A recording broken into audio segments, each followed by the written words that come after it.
kay Sister Joyce na magdadala sa salita ng ating Panginoon.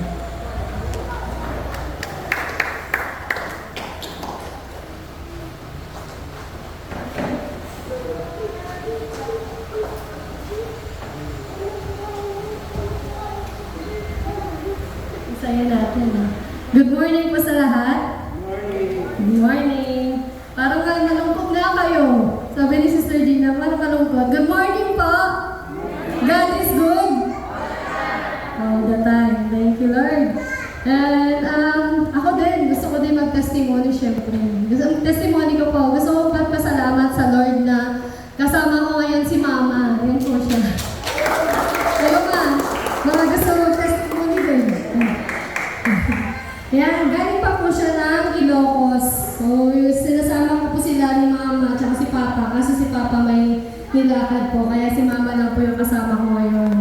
And yun, matagal ko na kasi siyang pinagpe-pray na sana makasimba si Mama. So, first time yung makasimba ulit si Mama. Kasi mga bata kami, every Sunday kami nagsisimba. Pero sobrang tagal na dahil malagi masakit yung katawan ni Mama, hindi siya nakakapagsimba. Kwento ko lang. Huwag ka magagalit ka. Pag tumatawag ako sa kanya, simba ka doon, malapit lang sa atin, may malapit kasi simbahan doon. Lagi na sinasabi, busy siya, marami siyang gagawin, magluluto pa siya. Yun yung lagi niyang nire-reason sa akin. Kaya, ang tagal namin pray, tapos sabi ko kay Ate Jess, pag-pray mo nga kami, pati si Mama, sana makasama sa church. So, ayan na siya, si Mama. Kasama ko na siya, nakapag-church na siya. At ako pa yung naatasan ni Pastor Bebot na mag-preach ngayon. So, yun, doble-dobleng triple pasasalamat ko sa Lord na makakarinig si Mama ng salita ng Lord kasama natin. And naniyahan ko po na tumayo po tayong lahat at mag-pray pa po muna tayo. Ama namin Diyos na makapangyarihan sa lahat, maraming salamat po sa araw na ito. Maraming salamat po sa kahabagan mo po sa aming Panginoon. At aming pinagpapasalamat, Panginoon, yung panibagong buhay na ipinagkaloob mo po sa aming Panginoon. Lord, naway hindi po masayang yung aming pagpunta dito. Lord, patuloy mong buksan ang aming mga isipan, ang aming mga puso, Panginoon. Bigyan kami ng pangunawa sa lahat ng aming mapapakinggan at mababasa, Panginoon, ng mga salita mo, Lord, naway magrema sa aming mga puso at may apply po namin ito sa aming pamumuhay dito sa lupa, Panginoon. Maraming salamat po, Panginoon, sa pagmamahal mo at sa mga pagkakataon na binibigay mo sa amin sa bawat araw. Lord, kayo na pong bahala, Panginoon, and let your Holy Spirit fill us, Panginoon, and give us wisdom sa araw na ito. In Jesus' name we pray, Amen. Pawari na po tayo, makaupo. Ang topic po natin, ang theme po natin this month is about evangelism and discipleship. And ang verse po natin, matatagpuan po natin, kung meron po kayong mga Bible, pwede nyo pong buksan at meron din po tayo dito presentation. So, buksan po natin sa Biblia natin, Book of Lucas chapter 24, verse 46 to 48. So, pwede po natin sabay-sabay basahin. 1, 2, 3, go. Sinabi niya sa kanila, ganito ang nasusulat. Kinakailangan magdusa at mamatay ang Kristo. At pagkatapos, siya'y muling mabubuhay sa ikatlong araw. Sa kanyang pangalan, ang pagsisisi at kapatawaran ng mga kasalanan ay dapat ipangaral sa lahat ng mga bansa, magmula sa Jerusalem. Kayo ang mga saksi sa mga bagay na ito. So, ang nagsasalita po dito is si Jesus Christ at kausap niya po yung mga disciples po niya. Ang napaka-importante po na maunawaan natin, ano ba yung tinutukoy po dito? Sabi po dun sa verse 46, ganito ang nasusulat, kinakailangan magdusa at mamatay ang Kristo, at pagkatapos siya'y muling mabubuhay sa ikatlong araw. Ito po yung kailangan nating i-memorize or dapat natin maunawaan yung sinasabi po dito na kailangan magdusa at mamatay si Kristo. Bakit? Ang number 1 po, tungkol po sa evangelism, you must know the gospel or yung good news. So ito na po yung sinasabi po niya. Bakit? Dapat alam po natin ano yung gospel, ano po yung magandang balita. Ang magandang balita, kinakailangan pong magdusa at mamatay ang Kristo. At pagkatapos ay 3 araw, siya po ay mabubuhay muli. So bakit kaya ginawa ng Panginoon to? Bakit siya namatay para sa atin? Dahil mahal niya tayo. Because He loves us and He doesn't want us to die in hell. So yun po, dapat malaman natin, alam natin na dapat bakit ba namatay ang Panginoon. Kasi marami pong nakakaalam nito na namatay si Kristo, na di ba sa mga Katolik nagsa-sign of the cross pa tayo. Pero alam ba natin anong reason, bakit nga ba namatay ang Panginoon? So maraming religyoso pero hindi nila ito naiintindihan. So hindi nila ito alam bakit namatay ang Kristo. Bakit? Dahil po mahal niya tayo. At ayaw niya tayong mapahamak. Kasi po, tayo po ay, aminin man natin o hindi, makasalanan po tayo. Tayo po ay nagkasala sa Lord. Kasi mayroon po hindi tumatanggap na sila po ay nagkasala. Bakit? Mabuti naman yung pamilya ko. Wala naman akong nagrabyadong tao. Hindi ako nagkasala sa ibang tao. Lahat maayos yung pakikitungo ko. Yung mga anak ko, lumaki sila na may mga hanap buhay. Maayos yung pamumuhay. Yun yung lagi nilang sinasabi. Akala nila hindi sila nagkasala sa Lord. Ang tanong ko, ni minsan ba din tayo nakapagsinungaling? O sa handaan na lang, simple na lang. Pupunta kayo sa handaan. Nasasabihin, halika na, kumain ka na, o di kayo sa mga kapitbahay mo, kain na. Pero ayaw, ay nahihiya ka, pero gutom ka. Sasabihin mo, hindi na po, okay na po, busog pa po ako. Yung simpleng ganun lang, sa akala natin, hindi tayo nagkakasala, pero nagkakasala tayo sa paningin ng Panginoon. Mga simpleng bagay lang. Akala natin kung pagkakasala lang ay kapag pumatay ka ng tao, kapag nagnakaw ka, yun lang yung alam natin, yung 10 Commandments, yun lang yung alam natin. Pero behind the 10 Commandments, meron pa pong mas malalim na pangunawa po doon sa mga 10 Commandments na yun. So yung simple kanina na in-invite ka na kumain, tas ayaw mo, pero gutom ka, magsisinungaling na rin po yun. Hindi ka naging honest. So yun lang, simple lang po yung aking example para maintindihan natin lahat po yung aking tinutukoy. Ayaw po ng Lord, kaya po niya ginawa, why did God do yung part na yun na namatay siya, nagdusa siya, tinanggap niya yung lahat ng panlalait, lahat ng paghihirap, tinanggap niya para po sa atin. Ikaw po ay pasakan dito ng ng may tinik, tapos dudugo yung ulo mo. Siyempre masakit po yun, di ba? Di natin yung kayang gawin. Pero ang Panginoong Jesus, ginawa po niya yun para sa atin. So ayaw niya na tayo po ay mapahamak, kaya kinakailangan niya magdusa at mamatay para sa atin. Ngunit, ang kagandahan doon, ang pag-asa natin po doon, siya po ay nabuhay after 3 days. Marami pong sekta na hindi naniniwala na nabuhay ang Panginoong Jesus kasi hindi nila nakita.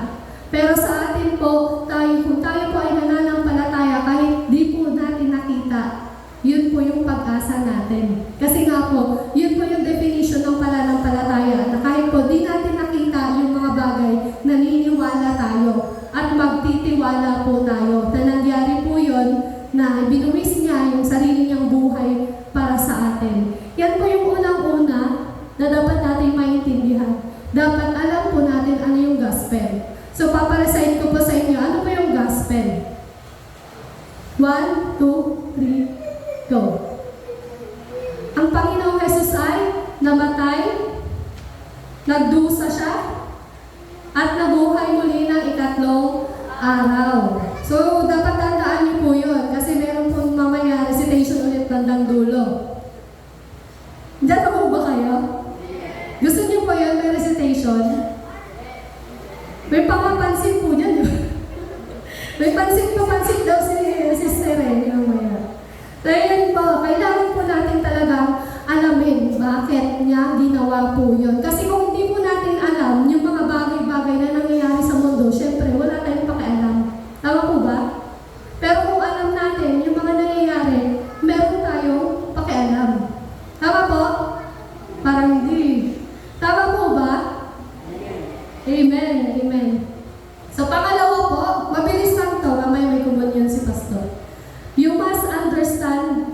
gospel. So ang iintindi natin, dapat pag iniintindi natin, maintindihan natin to, dapat ina-accept muna natin. Kasi kung di ka naniniwala na siya ay namatay, inilibing at nagdusa siya para sa atin, useless po. Kailangan po nating tanggapin. You must accept it na siya po ay namatay at nagdusa para sa atin at siya po ay muling nabuhay. Dapat yung tatlo na yun, kailangan nyo pong paniwalaan. Dapat tanggapin mo po yun. Kasi hindi mo siya maiintindihan. Kapag di mo siya tinanggap, kaya marami pong mga tao na hindi po nauunawaan yung ganyang bagay. Kapag may kausap po tayong ibang religiyon, hindi po nila naiintindihan. Kasi nga hindi nila tinatanggap na ang Panginoong Jesus ay nagdusa para sa atin, namatay siya para sa atin, at siya ay nabuhay para sa atin. Para sa atin po yun lahat, hindi po para sa Kanya. Tama po? Yes. You have to accept it so God may give you understanding. So, pag tinanggap po natin ito or in-accept natin yung gospel, bibigyan tayo ng pangunawa ng Panginoong Jesus. Katulad po ng ginawa ng Panginoong Jesus dun sa mga disciples po niya. Bago niya po ito sabihin, binigyan na po niya ng pangunawa. Kasi alam ng Lord, di ba ang lahat? Alam niya na tatanggapin ng mga disciples niya yung sasabihin niya. Kaya binigyan niya sila ng pangunawa. So tayo din, kapag tinanggap natin ang ginawa ng Panginoong Jesus, bibigyan din tayo ng pangunawa. So accept Him that He loves you. Accept Him that He died for you. Accept Him that He cares for you. Kasi maraming pagkakataon na akala natin tayo na lang mag-isa sa mundo. Kapag nahihirapan po tayo, ako na lang mag-isa, walang nag-care sa akin, walang nagpapahalaga sa akin. Pero unawain mo mabuti, ang Lord binigay niya yung sarili niyang buhay. Kaya He cares for you. And He wants you to be with Him in heaven. So yun po yung gusto ng Panginoon, yun po yung kalooban ng Lord, kaya niya po binigay po yun. You only need to repent and turn back the sin. Kapag repentance, ang pinag-uusapan po natin, turn back the sin. Kalimutan mo na ikaw ay nagkasala. Huwag mo nang laging i-apply at parang ina-actual mo pa na ay makasalanan ako, lagi mong inuulit-ulit kapag nagkasala ka, inuulit-ulit mo na ikaw ay makasalanan. Hindi na. Kasi nga, kaya nga binigay ng Panginoong Jesus ang kanyang buhay para ikaw ay mapatawad sa lahat ng mga kasalanan mo. Kailangan mo lang siyang tanggapin. Kailangan mo lang siyang paniwalaan na ginawa na yun para sa'yo. At kailangan mo din maniwala na pinatawad ka niya. Kasi marami pong nakakaalam ng good news or magandang balita or yung gospel na sinasabi, pero hindi sila naniniwala na pinatawad na sila. Lalo na kapag nakagawa sila ng kasalanan na against sa Lord. And ang sinasabi nila sa sarili nila, ay, ayoko na magsimba kasi nakagawa na naman ako ng kasalanan. Ayoko na mag-Bible study kasi di ako nakapagbasa ng lesson namin kahapon. Nakakahiya. Pero isipin po natin, ginawa ng Lord lahat para sa atin. Ba't di natin kayang gawin yung maliit na bagay na pinapagawa sa atin? Kailangan po natin pag-aralan yung salita ng Lord. Kailangan po natin i-apply. Kahit minsan nagkakamali tayo, kailangan pa rin natin maniwala na pinatawad na tayo ng Panginoon at ipagpatuloy po natin yung ating buhay. Ama po, naniniwala po ba kayo na kayo ay pinatawad na? Importante po yun na maniwala po tayo. Amen. At dapat paniwalaan din po natin kapag tayo ay pinatawad na, hindi na tayo gagawa ng kasalanan. Pero kung magkasala man tayo, tumingin pa rin po tayo sa Panginoon. Huwag po tayong tumingin dun sa mga pagkakasala na nagagawa po natin. Kasi we are now redeemed. Tinubos na po tayo ng Panginoong Jesus, kaya dapat doon po tayo mag-focus, hindi po doon sa mga pagkakamali natin. At wag na po natin i-excuse na tao lang tayo, nagkakamali. Pero ang lagi natin tandaan, ang Panginoon, ang tawag po sa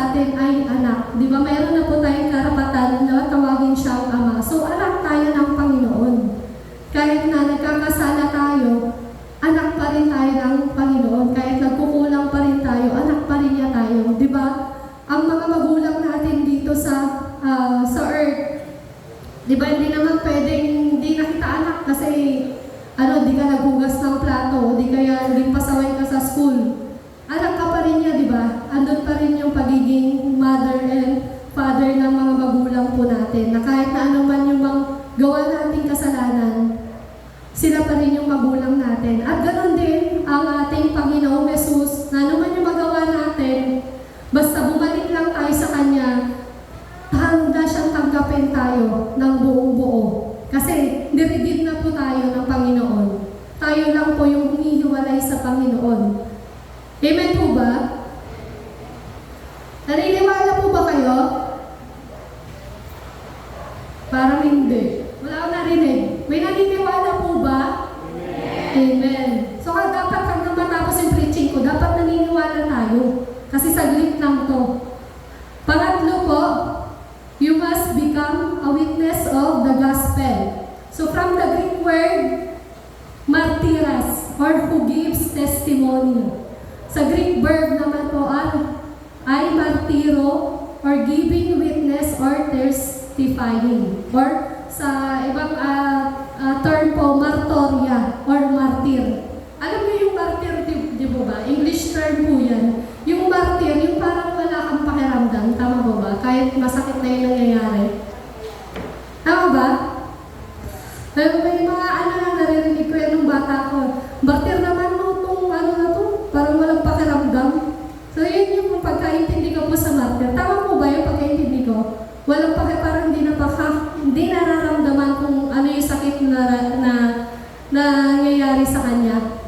Yun po yung martir. Sabi po dito, you must become a witness of the gospel. So kailangan po tayong maging martir. Diba? Yung mamatay po tayo, mamatay yung sarili natin na ginagawa natin yung kalooban ng Lord. Yung hindi literal na patay, pero yung mamatay po yung flesh po natin. So, ang pagiging martir po natin ay dapat, di ba, pag sinabi kasi ng nating martir parang negative eh. Negative tama ba? Pero dito, ang martir po natin tukoy dito in a good way. We are not just sharing, we are surrendering our entire lives in Him. Kasi kahit na tinatamad ka, kahit na ayaw mo mag-share ng salita ng Lord, pero gagawin mo. Kahit na busy ka, gagawin mo, mag-share ka pa rin ng salita ng Lord. Kahit na ang dami ng sinasabi sa iyo ng mga kasama mo sa bahay, pag sinasabi na sa iyo, simba ng simba, ganyan pa rin naman ang ugali. Kahit gano'n yung naririnig mo, magsisimba ka pa rin. Mag-share ka pa rin ng salita ng Lord. Magba-Bible study ka pa rin. Kahit masakit, gagawin mo. Magiging martir po tayo sa harapan ng Lord. Yun po ang gusto. Yun po yung yung pagiging martir po dito. Hindi lang po tayo nag-share, kundi sinusurrender po natin yung entire life sa buong buhay natin sa Panginoon. Dahil lahat ng mga bagay, kasi minsan kapag tayo nasasaktan, ayaw na natin, di ba? Pero kung sa harapan ng Panginoon, kahit masakit, gagawin po natin. Kasi dapat po natin tayong maging martir sa harapan ng Panginoon. Sabi nga po sa Galatians chapter 2, verse 20, mga taga-Galatia. Chapter 2, verse 20. Favorite ko rin, Japi. So, basahin po natin. 1, 2, 3, go. Kaya hindi na ako ang nabubuhay ngayon, kundi si Kristo ang nabubuhay sa akin. At ang buhay ko sa pamamagitan ng pananampalataya sa anak ng Diyos na nagmahal sa akin at naghandog ng kanyang sarili para sa akin. So hindi na po tayo ang nabubuhay, kundi ang Panginoong Jesus. Huwag sinabi nito, hindi na ako to. Na kahit na nasasaktan ako, kahit umiiyak ako ngayon, hindi na ako to. Ang Panginoon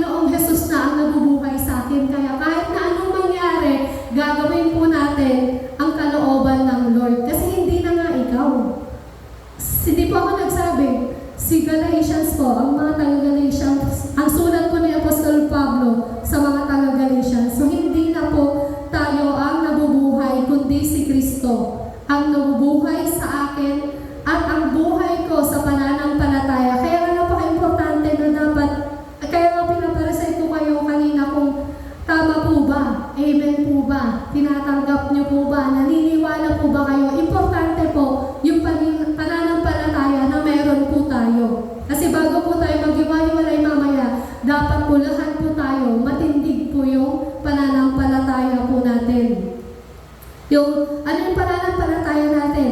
Ang buhay ko sa pamamagitan ng pananampalataya sa anak ng Diyos. Sino bang anak ng Diyos?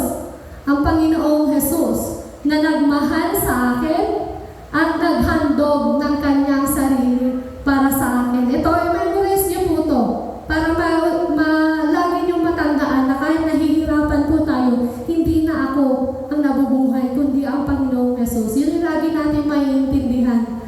At alam natin na ang anak ng Diyos ang siyang nagmahal sa atin at naghandog ng kanyang sarili para sa atin. Ito po, napakahirap po mag-evangelize. Yung mag-share mo ng salita ng Lord. Yung sasabihin mo na mahal ka ng Lord. Pero kung hindi mo sinusurrender yung sarili mong buhay. Mahirap po. Kailangan po mag-umpisa po sa atin. Kasi hindi mo siya ma-share kung hindi naman nanggagaling sa'yo. Yung sinasabi mo, hanggang isip ka lang, hanggang bibig ka lang. Kailangan po, galing sa puso natin yung pananampalataya natin sa Panginoon. Kapag nag-share tayo, dapat ikaw mismo surrender yung life mo sa Panginoon.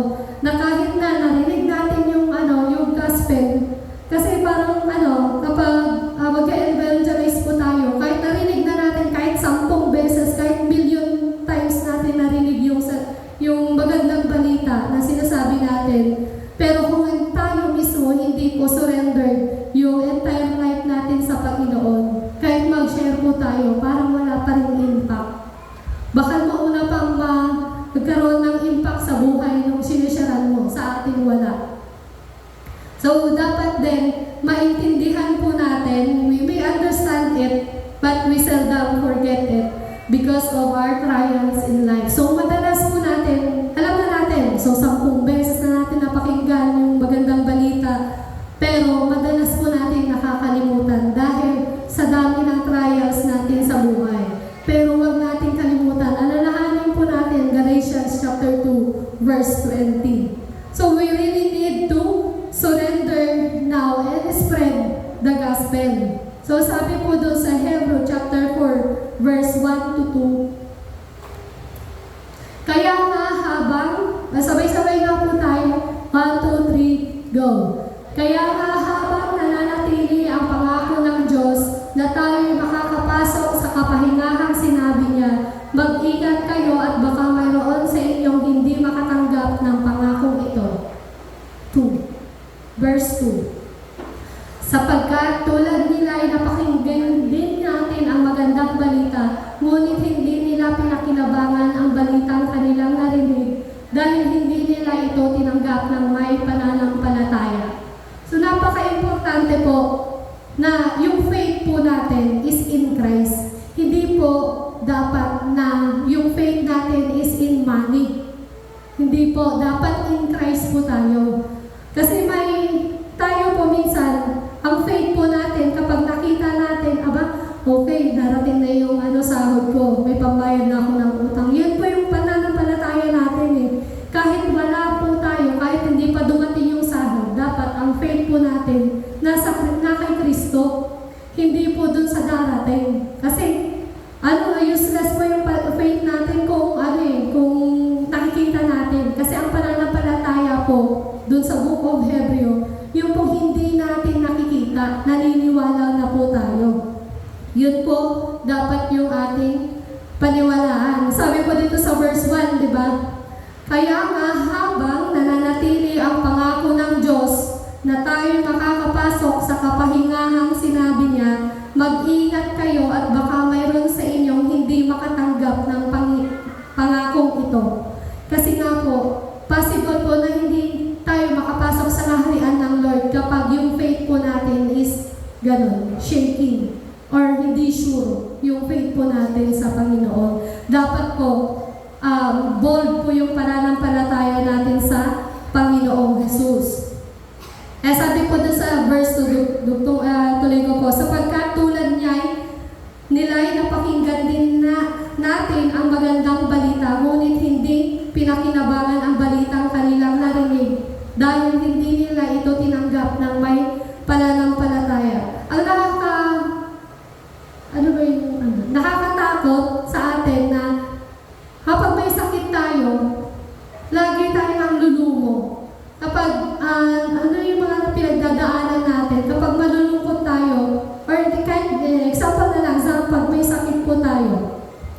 Di ba Christian na po tayo? Tumanggap tayo ng good news. Alam natin na binigay ng Lord yung kanyang sarili para sa atin. Pero mas gusto pa rin natin yung pumila sa ospital. Hindi ko naman sinasabing masama. Pero sabi ko nga, mas madali po ang mag-pray kaysa pumila sa mahabang pila sa ospital para magpa-doktor. Di ba? God is the healer. Di ba kinakanta pa natin yung healer? Yung I believe you're my healer. Pero hindi ka naniniwala na pagagalingin ka ng Lord. Di ba? Kristyano ka na. 10 years ka ng Kristyano, pero hanggang ngayon parang ayaw mo pa rin mag-pray. Sige, punta ako doktor. Bili akong Pylgesic, bili akong paracetamol. Bili ako ng amoxicillin para gumaling ako. Pero nakalimutan mong mag-pray. Pero hindi naman masama po na bumili kasi nga pinag-aralan din po ng mga doktor yon para i-reseta doon sa mga may sakit. Kaya lang sabi ko nga, anong silbi po ng doktor o di kaya hospital kung pwede naman para tayong pagalingin ng Panginoon. Tapos, maya-maya sabi ko, alam ko na. Sabi ko, kaya pala may mga hospital, may mga doktor, or may mga nurse. Kasi marami po sa atin kukunti yung pananampalataya. Walang pananampalataya, in short. Tama po ba?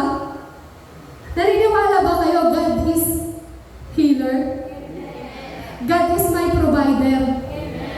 Kung naniniwala po tayo, mamuhay tayo na God is my healer, God is my provider, God is my shepherd, di ba? The Lord is my shepherd, sabi po dito.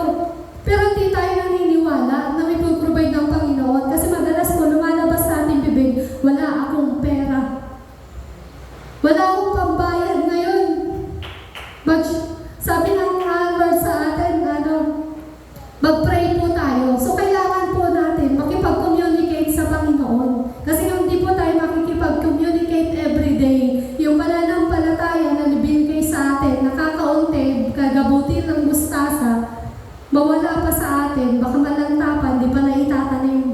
So dapat nakatanim na po sa puso natin. Dapat lumalaki na po yun everyday na dumadating yung mga pagsubok sa atin. Dapat ni-apply natin yung mga salita ng Lord. Kaya nga po tayo nagsisimba, kaya po tayo uma-attend sa church para makarinig ng salita ng Lord. Kasi po ang nangyayari po sa atin, baka pag-uwi po natin, nakalimutan na natin. Wala lang application, puro pakinig na lang. Puro naririnig na lang. Wala palang pakinig. Kasi pag sinabing pakinig, dapat may pangunawa. Dapat naiintindihan talaga natin. So, sabi po doon sa verse natin, sa verse 47, sa kanyang pangalan ang pagsisisi at kapatawaran ng mga kasalanan ay dapat ipangaral sa lahat ng bansa, magmula sa Jerusalem. So, ito po yung sinabi sa akin ng Spirit, magmula sa Jerusalem. So, dapat magmula sa puso natin ang pangangaral. So, galing po dapat dito. So, mula po dito, dapat mag-share po tayo sa ibang tao ng gospel ng Panginoon. So, lagi po natin tatandaan yung mga narinig po natin ngayon. Kasi dapat meron po tayong pananampalataya. As sabi nga dito, baka hindi tayo makapasok dahil hindi nila napakinabangan. So, dapat kapag alam natin yung gospel, kanina di ba you know the gospel? You must know the gospel. Ano yung pangalawa? Ano yung pangalawa po? You must understand the gospel. Pangatlo, you must be a witness, you must become a witness of the gospel. So dapat, pag nag-share po tayo, dapat yung tatlo na to, dapat alam mo. Alam nyo na alam nyo na po yung gospel. At naintindihan nyo na. Kanina, di ba, pinag-aralan na po natin. Naintindihan nyo, binigyan na tayo ng pangunawa ng Panginoon. Mag-share na lang po tayo. Kailangan na lang po natin maging witness. Di ba kanina yung pagiging witness or pagiging martyr, hindi lang dapat nag-share, kundi sinusurrender po yung entire life po natin sa Panginoon. Kasi madali lang naman talaga mag-share. Madali lang magsalita ng salita ng Lord. Pero yung pagiging martyr, mahirap po. Kasi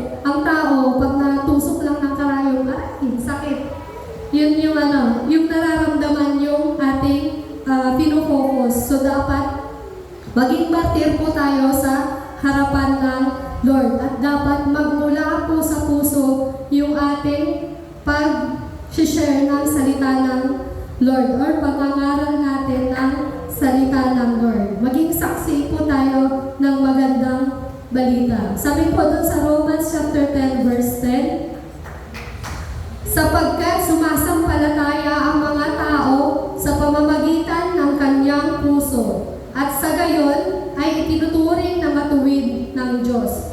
Nagpapahayag naman siya sa pamamagitan ng kanyang bibig at sa gayon ay naliligtas siya. So, importante po yung laman ng puso po natin. At importante din po yung lumalabas sa bibig natin. Pero kung lumalabas lang sa bibig natin salita ng Lord pero wala sa puso, walang pananampalataya, useless po yung ginagawa po natin. Dapat po parehas na sa pamamagitan ng kanyang puso, dapat tayo ay sumampalataya. At sa pamamagitan ng ating bibig, tayo po ay mag-share, tayo po ay magte-testify ng buhay natin ng buhay natin kasama ang Panginoong Jesus sa ibang tao. Kaya nga laging sinasabi po sa atin na kahit di ka na mag-share, makita lang yung buhay mo. Testimony na po yun. So, importante po na hindi naman instant po na change person ka na agad. Pero, dapat po, meron po kunti-kunti na nangyayari. Kung hindi natin kayang instant, pwede naman pong slowly but sure na may changes po yung buhay po natin. Na kailangan po sa buhay natin, manampalataya po talaga tayo sa Panginoon Jesus. Kasi kung hindi tayo nananampalataya, napakakulang po yung buhay natin. Kahit pa ikumpleto po natin yung pagsimba natin, kahit lagi kang present sa practice at saka pagtugtog dito sa simbahan, kung wala po tayong pananampalataya, useless po lahat ng mga ginagawa natin. Na kahit pa sabihin mo, tama naman yung lumaki lahat ng mga anak po natin or yung mga kasama natin sa bahay or nag-grow naman sila, natutugunan mo yung pangangailangan nila. Pero kung wala ka pa rin pananampalataya, yung bagsak na yung katawan mo kakatrabaho, dahil gusto mong ma-supply lahat ng pangangailangan nila, parang nag-focus ka lang sa sarili mo, na kaya ko to. Kasi pag-gising natin sa umaga, parang sinasabi natin, diyan ka na Holy Spirit, di kita kailangan. Punta na ako sa gusto kong puntahan. Hindi tayo nagpe-pray. Kailangan po, kapag tayo po ay tunay na Kristiyano, marunong po tayong lumapit sa Lord. And that access po is yung true prayer. So tanong ko po, nagpe-pray po ba tayo? Araw-araw. Kailan? Tuwing kailan? Kapag may sakit lang? Depende. Sabi ni sis, depende daw. So kailangan po, kahit sama yung nangyayari sa'yo or di kayo, kahit may mga pagsubok ka, nagpe-pray pa rin po tayo. At lalong-lalo na kapag maganda yung nangyayari sa'yo, dapat nagpe-pray. Hindi lang po kapag may kailangan ka po sa Lord. So pwede mo rin pong i-share kung ano yung nangyayari sa'yo na para siyang kaibigan mo na, Lord, ganito pa nangyari ang saya-saya ko ngayon, ganun thank you Lord, ganun po yung pagpe-pray. Hindi lang kapag may kailangan ka. Example lang po, pag may kaibigan ka, pag may kailangan ka sa kanya, or di kaya siya may kailangan sa'yo, pupunta siya sa'yo. Pero pag wala siyang kailangan, hindi siya pumunta sa'yo, anong mararamdaman mo kaya? May kailangan, pag pupuntahan ka lang niya kapag may kailangan siya. Di ba masakit? Di ba parang nakakainis, nakakairita? So ganun po, kailangan, kahit anong sitwasyon ng buhay mo, masaya man o malungkot, nakikipag-usap po tayo sa Panginoon. Kasi kaya nga, parang bakit hindi kaya yung faith ko ganun pa rin? Parang ang liit-liit pa rin, hindi siya lumalaki, hindi siya yumayabong. Kasi nga po, hindi po tayo marunong makipag-usap sa Lord. So napaka-importante po yung pananampalataya natin na galing po sa puso po natin. Dapat entire life bigay natin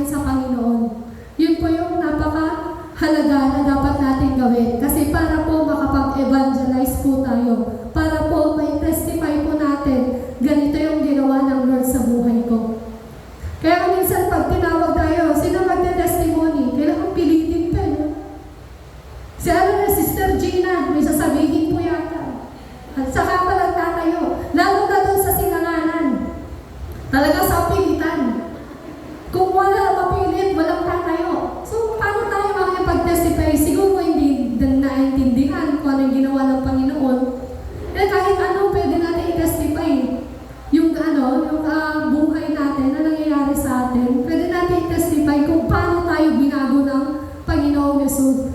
Kasi yun yung ano si Pastor? Yung sabi kasi sinabihan kasi sa worship team, nung nakaraan, wala ako, absent ako nun, na parang may lakad ata. Yan, sinabihan sa worship team na dapat yung presider magsabi na, ay magtanong na kung sino magte-testimony, gano'n. Tapos ang nangyari, kinabukasan, nagsabi sa akin, ate, ganito daw, sinabi ni Pastor, testimony daw.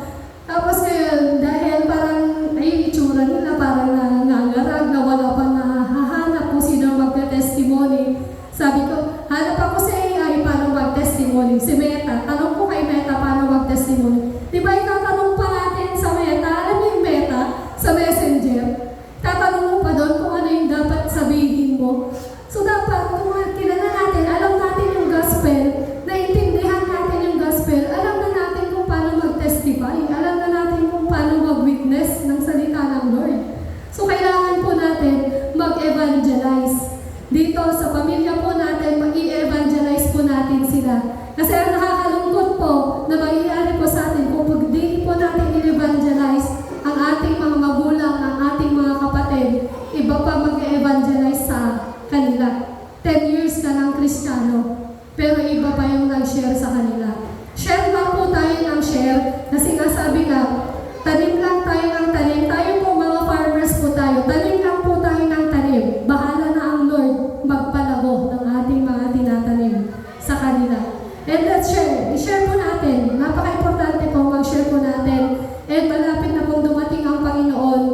Napakahalaga po na mag-share po tayo. And take note po, yung entire life po natin, i-surrender po natin buong-buo sa Panginoon. Wala po tayong iiwan. Hindi po pwedeng kanang kamay natin nakasawsaw sa mundo. Yung buong katawan natin nasa Panginoon. Hindi po pwede ganun. Dapat buong katawan po natin nasa Panginoon. Amen po ba? Naintindihan po? Ano nga po ulit yung tatling points? Nakalimutan, Pastor! Lista nga natin. Number 1, you must know the gospel. Ano po yung gospel? Ang Panginoong Jesus ay namatay, nagdusa, namatay, at nabuhay muli after 3 days. Pangalawa, you must understand the gospel. So dapat tanggapin po natin na siya po ay namatay, inilibing siya, at nabuhay muli.